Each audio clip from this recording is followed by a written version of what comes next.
പ്രിയപ്പെട്ട മുഅ്മിനീങ്ങളെ, നവംബർ 14 ശിശുദിന ഓർമ്മകൾ അയവിറങ്ങുന്ന ദിനമാണ്.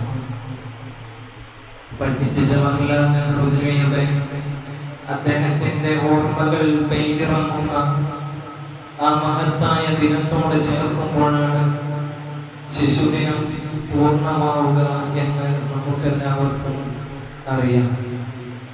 പരിശുദ്ധമായ ഇസ്ലാം മക്കളെ വളർത്തുന്ന കാര്യത്തിൽ, അവരെ പരിപാലിക്കുന്ന കാര്യത്തിൽ, ചേർത്തു പിടിക്കുന്ന കാര്യത്തിൽ നിതാന്ത ജാഗ്രത എപ്പോഴും പ്രാപിച്ചിട്ടുണ്ട്. ലോകത്ത് ഇന്ന് ഏറ്റവും കൂടുതൽ വളർന്നു വരുന്ന കോടതികൾ രണ്ടെണ്ണമാണ്. അതുകൊണ്ട് കുടുംബ കോടതിയാണ്, മറ്റൊന്ന് സൈക്കോളജിക്കലുടെ അവരുടെ പ്രശ്നങ്ങളുടെ പേമാരികളുടെ പെയ്തുതീരാത്ത പ്രശ്നങ്ങൾ സമ്മേളിക്കുന്ന അഡ്വക്കേറ്റുകളുടെ കൂട്ടായ്മകളാണ്.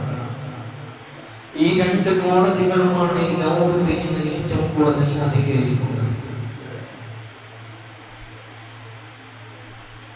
അവിടെയെല്ലാം മക്കളുടെ പ്രശ്നങ്ങൾ വരുമ്പോഴും, ഭാര്യ-ഭർത്തൃ പ്രശ്നം വരുമ്പോഴും, ഒരു കുടുംബം തകരുന്നതിന്റെ മുഖ്യ ഹേതുവായി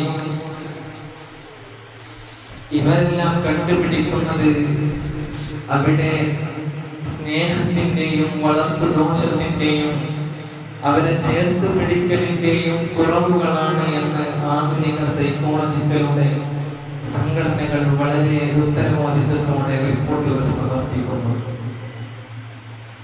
അവിടെയാണ് പരിശുദ്ധമായ ഇസ്ലാം ഒരു കുട്ടി പിറന്നു വീണത് മുതൽ അവൻ വളർന്ന് ഒരു യൗവനം പ്രാപിക്കുന്ന അഡൽട്ട് ഹെഡ് കാലഘട്ടത്തിലെത്തുമ്പോൾ, ചൈൽഡ്ഹുഡ് കാലവും കഴിഞ്ഞ് അവന്റെ കൗമാരപ്രായവും കഴിഞ്ഞ് ഒരു 18 വയസ്സ് പൂർത്തിയാകുന്നത് വരെ അവനെ നിങ്ങൾ എങ്ങനെ പെരുമാറിക്കണം, അതിനെ വ്യക്തമായ ഡാറ്റ പ്ലാനോടുകൂടിയാണ് പരിശുദ്ധമായി ഇസ്ലാം കാണിക്കുന്നത്.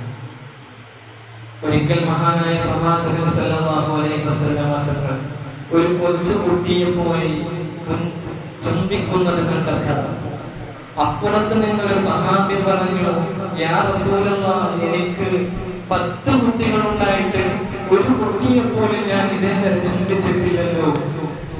താങ്കളുടെ കുട്ടിയെല്ലാം ഇരുന്നിട്ട് പോലും മറ്റൊരു കുട്ടിയെ ചുംബിക്കുന്നത് കണ്ടപ്പോൾ ആ സഹാബി ചോദിച്ചതാണ്.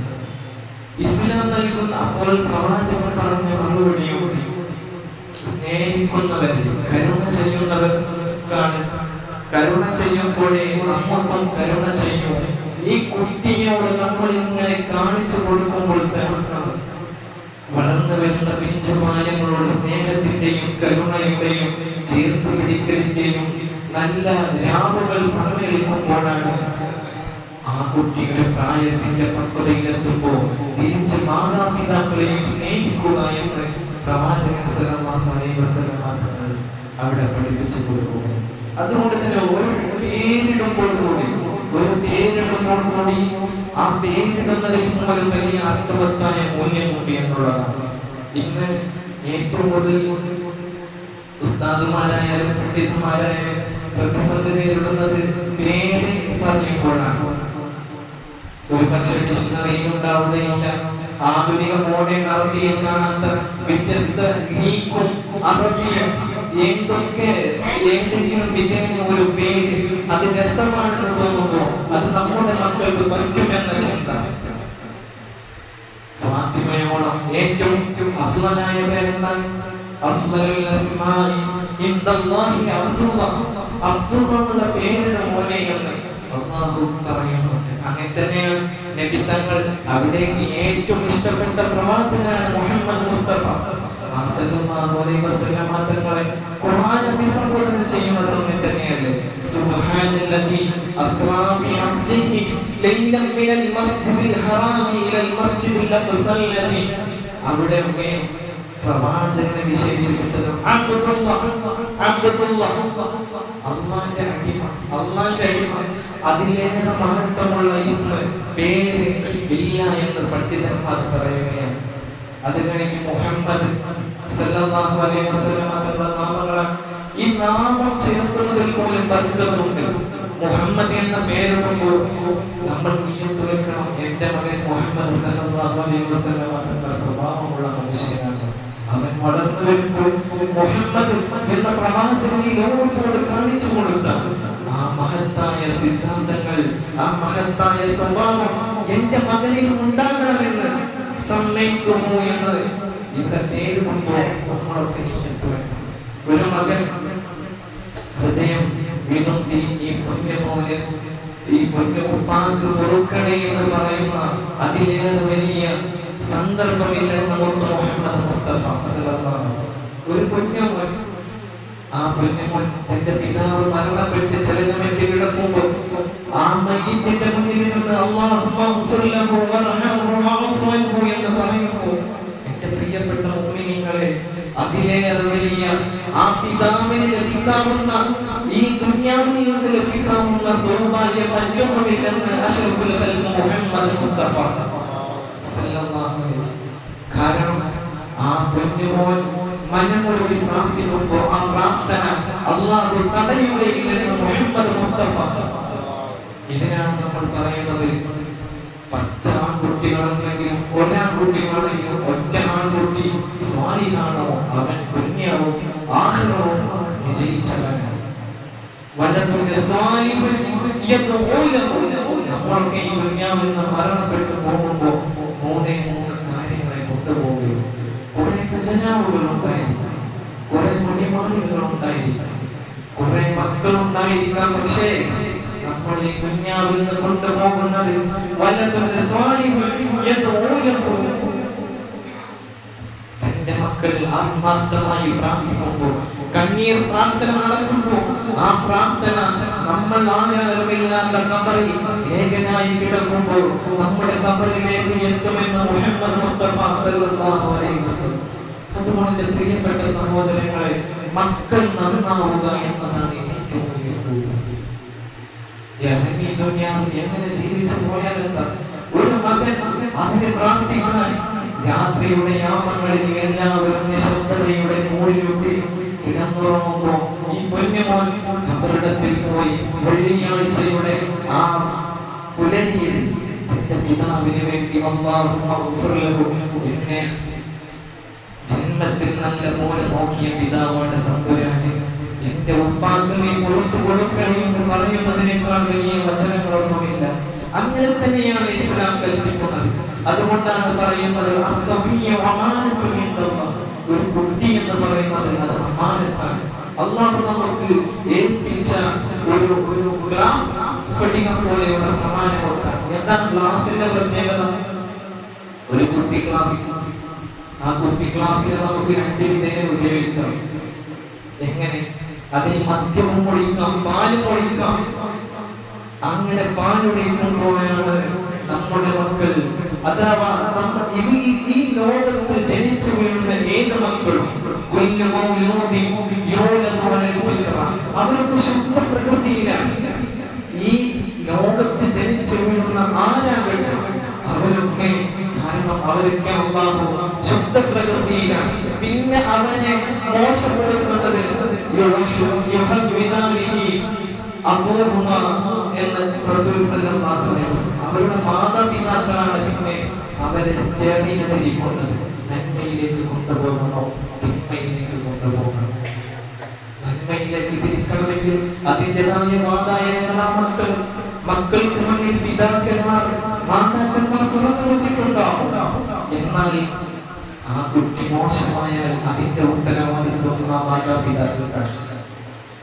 നമ്മളെപ്പോഴും മക്കളൊക്കെ പഠിപ്പിക്കേണ്ട കാര്യമാണ്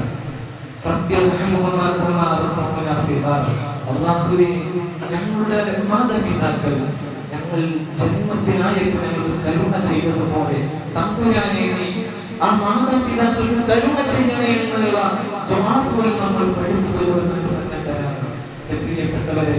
അതുകൊണ്ട് ഈ മക്കൾ, ഞാൻ പറഞ്ഞു വന്നത്, കുട്ടി ഗ്ലാസിൽ വെള്ളം ഒഴിക്കുന്നത് പോലെ നമ്മുടെ കയ്യിൽ കിട്ടിയ അമാനത്താണ് നമ്മുടെ മക്കൾ. ആ മക്കൾ നന്മയിലേക്ക് തിരിച്ചു വിടണം.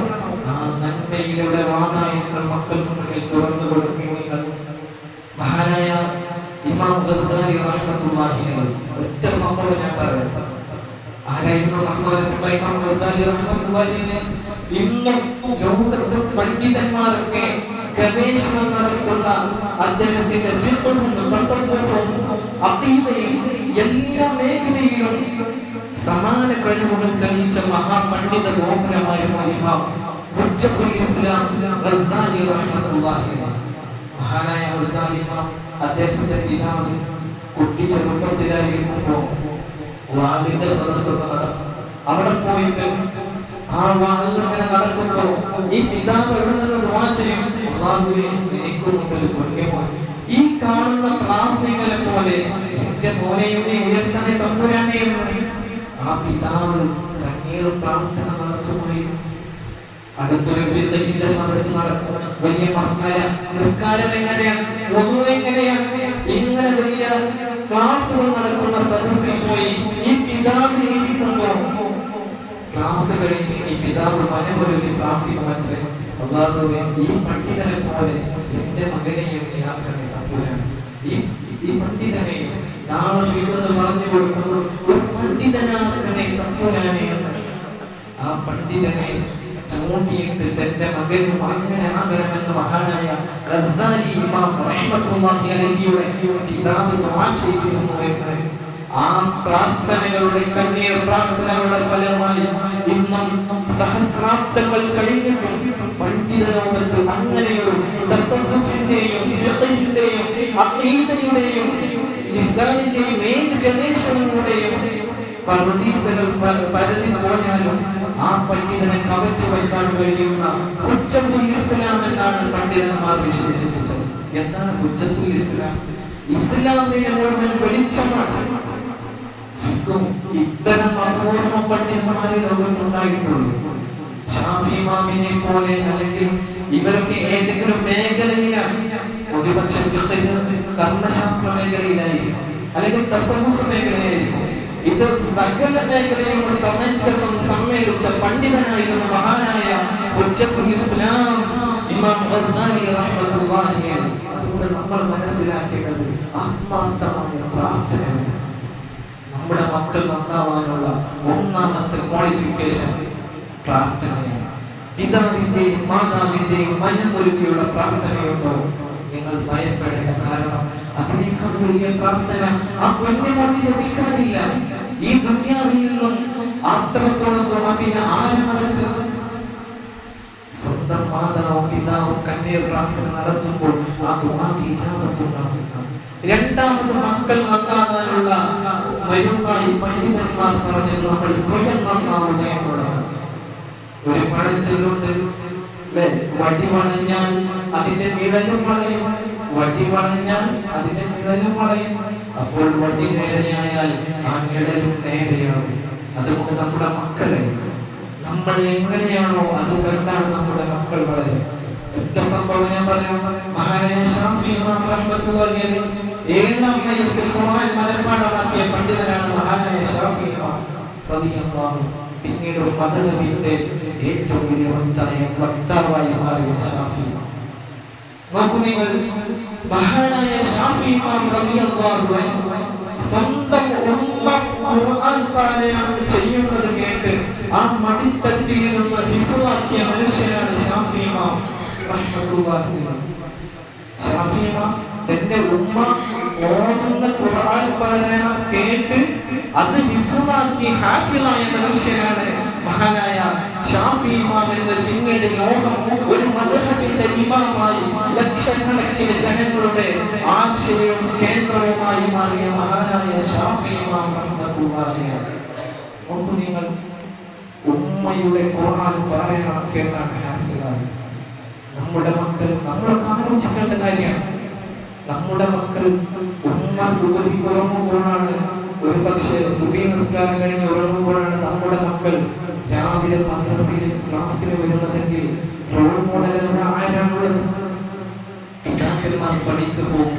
നമ്മുടെ ഉമ്മമാർ സുബഹി നമസ്കാരം കഴിഞ്ഞ് 7 മണി വരെ ഉറങ്ങുന്നുണ്ടെങ്കിൽ ഈ മക്കൾ മക്കൾ തന്നെയായിരിക്കും. അല്ലെങ്കിൽ ഇതിനൊരു പുനർവിചിന്തനം നമ്മൾ നടത്തിയാൽ അതിൽ നമ്മൾ വിജയിക്കുമെന്നുള്ളതാണ് ചരിത്രം പറയുന്നത്. മറ്റൊന്ന്, മൂന്നാമത്തെ സാഹചര്യം മക്കൾ നന്നാവാനുള്ള കാര്യം നീങ്ങി പോകുന്ന നൽകുമായിട്ടുള്ളതാണ്. മക്കൾക്ക് നീങ്ങി പോകുന്ന നൽകും. നോക്കൂ നിങ്ങൾ, നമ്മൾ എത്ര യൂണിവേഴ്സിറ്റിയിൽ പഠിച്ചവരാണെങ്കിലും, എത്ര അഡ്വക്കറ്റുകളാണെങ്കിലും, ഡോക്ടറുകളാണെങ്കിലും അവിടെയൊന്നും പറഞ്ഞു കൊടുക്കാത്ത ഏറ്റവും വലിയ മൂല്യമത്തായ മതം എന്താണ്? മനുഷ്യൻ എന്തിനാണ് ജീവിക്കുന്നത്? ഉമ്മ ആരാണ്? ജന്മം കഴിഞ്ഞാൽ പിന്നെ ഉമ്മയെ എങ്ങനെ പരിപാലിക്കണം? പിതാവ് ആരാണ് എന്ന് പറഞ്ഞു കൊടുക്കുന്നത് ഒരേ ഒരു സിദ്ധാന്തത്തിന്റെ പേരാണ് പരിശുദ്ധമായ മതം. നമ്മുടെ മക്കളൊക്കെ 1ാം ക്ലാസ്സിൽ ചേരുമ്പോൾ അതവൻ കഴിഞ്ഞാൽ പിന്നീട് ഉമ്മൻ, അബ്വൻ, ഇബ്നുൻ ഇതാണ് വിളിക്കുന്നത്. ഉമ്മ ആരാണ്?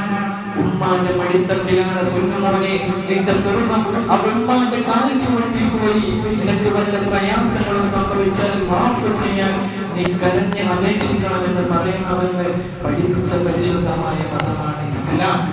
എന്നാൽ മതത്തിന് പുറത്ത് നിങ്ങൾ ചിന്തിച്ചു നോക്ക്. ഭാര്യയും ഭർത്താവും അവരുടെ ആവശ്യങ്ങളുടെ നിർവഹണവുമായി ഏതോ ഒരു രാത്രിയിൽ പിറന്നു വീണ മകനാണ് നീ എന്ന് പഠിപ്പിക്കുന്ന ആധുനിക വിദ്യാഭ്യാസമാണോ? നിന്റെ ഉമ്മാന്റെ കാൽച്ചുവട്ടിലാണ് സ്വർഗ്ഗമെന്ന് പറയുന്ന പരിശുദ്ധമായ ഇസ്ലാമിനെയാണോ നമ്മൾ ഉണരേണ്ടത് എന്റെ പ്രിയപ്പെട്ടവർ? അതുകൊണ്ട് നമുക്ക് ദീനിബോധം മക്കൾക്ക് കൊടുക്കാൻ കഴിയും. അവിടെ നമുക്ക് വിജയിക്കാൻ കഴിയുകയുള്ളൂ. ഇത് മുസ്തഫ മുഹമ്മദ് സല്ലല്ലാഹു അലൈഹി വസല്ലം തങ്ങൾ പറയുന്നതല്ല. നോക്കൂ നിങ്ങൾ, ആധുനിക സൈക്കോളജിസ്റ്റുകൾ അങ്ങനെ തന്നെയാണ് പറയുന്നത്. ഒരു മകനിലേക്ക് മാതാവിന്റെ ആ ട്രാൻസ്പ്ലാന്റേഷൻ നടക്കണമെങ്കിൽ സ്വഭാവവും ആ മാതാവിന്റെ ഉത്തമ ഗുണവും നടക്കുന്നത് മുലപ്പാലിലൂടെയാണ്. മുലപ്പാലിൽ നുകരണമെങ്കിൽ ഇന്നൊക്കെ എന്താണ് ആധുനിക ലോകം പറയുന്നത്? പ്രസവിച്ചു കഴിഞ്ഞാൽ പിന്നെ മാതാക്കൾക്കും പിതാക്കൾക്കും തിരക്കാണ്. അവർ നോക്കണമെങ്കിൽ അതിൻ്റെതായ ആതുരാലയങ്ങളിൽ കൊണ്ടുപോയി ചേർത്ത് കൊടുക്കാനാണ്. അതുകൊണ്ട് മക്കളെ ചേർത്ത് പിടിച്ച് മുന്നോട്ട് പോകുക എന്നുള്ളതാണ്. അതുകൊണ്ടാണ് എന്റെ പ്രിയപ്പെട്ട സഹോദരങ്ങളെ, മഹാനായ ലോകമെന്ന ഇന്ത്യയുടെ ഏറ്റവും വലിയ സ്വാതന്ത്ര്യ സമര പോരാളികളിൽ പ്രമുഖനായിരുന്ന മഹാനായ മൗലാന മുഹമ്മദ് റഹ്മത്തുള്ളാഹി അദ്ദേഹത്തെ ഓർക്കപ്പെടാതെ ഒരു സ്വാതന്ത്ര്യ സമരവും ആഗസ്റ്റ് 15 കടന്നു പോകാറില്ല. ബക്കിംഗ്ഹാം കൊട്ടാരത്തിന്റെ കരിങ്കൽ ചീളുകളെ വിറപ്പിച്ചുകൊണ്ട് എനിക്ക് എന്റെ ഇന്ത്യയുടെ വിമോചനമാണ് ആഗ്രഹിക്കുന്നതെന്ന് സാക്ഷാൽ പ്രഭുവിന്റെ മുഖത്തോട് മുഖം നോക്കി ഘോര ശബ്ദത്തോടെ ശബ്ദിച്ച സിംഹമായിരുന്നു മൗലാന മുഹമ്മദ് അലിയും സഹോദരൻ ഷൗക്കത്ത് അലി. അവരെ നമ്മൾ ചരിത്രത്തിന് മറക്കാൻ സാധിക്കുകയില്ല. ഞാൻ പറഞ്ഞു വന്നത് അവരുടെ പോരാട്ട വീര്യമല്ല, മറിച്ച് അവരെ ലണ്ടനിലെ ഓക്സ്ഫോർഡ് യൂണിവേഴ്സിറ്റിയിൽ ബിരുദാനന്തര ബിരുദം നേടിയ പണ്ഡിതന്മാരാണ്. നോക്കൂ നിങ്ങൾ, ഓക്സ്ഫോർഡ് യൂണിവേഴ്സിറ്റി എന്ന് പറയുന്ന ഇന്നും ലോകത്ത് ഏറ്റവും കൂടുതൽ പഠനത്തിന്റെ ഉച്ചസ്ഥലത്തിൽ വിരാജിക്കുന്നവർ പോയി പഠിക്കുന്ന സ്ഥലമാണ്. ലണ്ടനിലെയും അതുപോലെ ന്യൂയോർക്കിലെയും പ്രമുഖ സിറ്റികളിലെ യൂണിവേഴ്സിറ്റികളിൽ പ്രമുഖമായ ഓക്സ്ഫോർഡ് യൂണിവേഴ്സിറ്റിയും പോലെയുള്ള യൂണിവേഴ്സിറ്റി.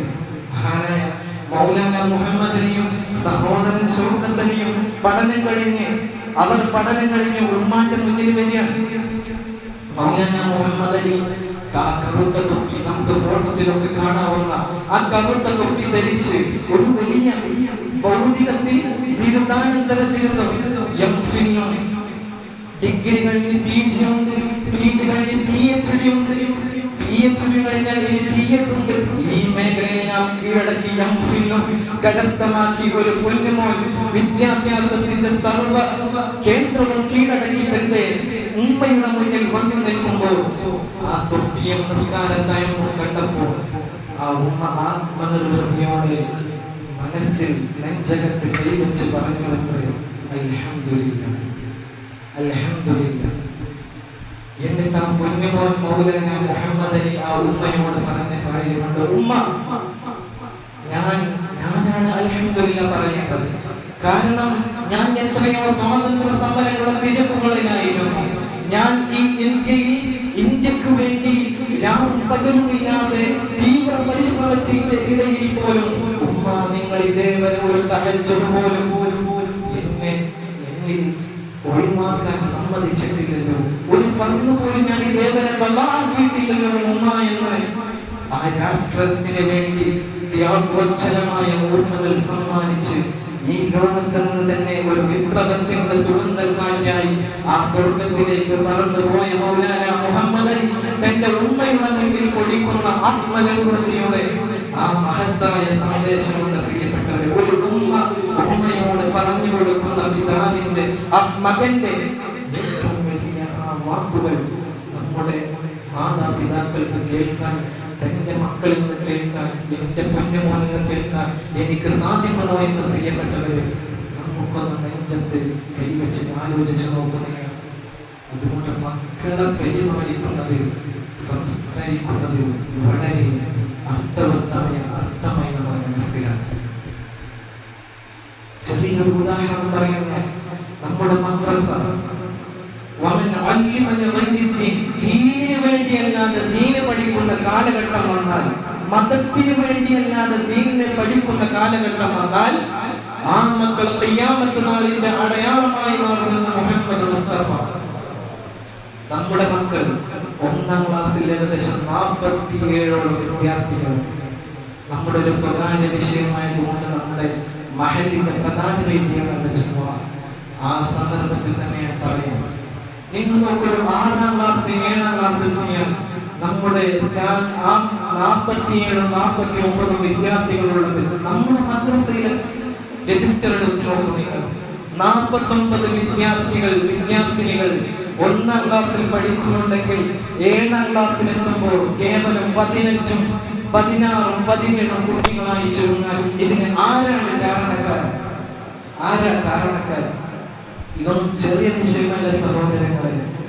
നാളെ പടച്ചവന്റെ മുന്നിൽ നമ്മൾ ഇജാബത്ത് പറയേണ്ടി വരും, ഹിസാബിനെ നേരിടേണ്ടി വരും. ചെറിയ വിഷയമാണ്.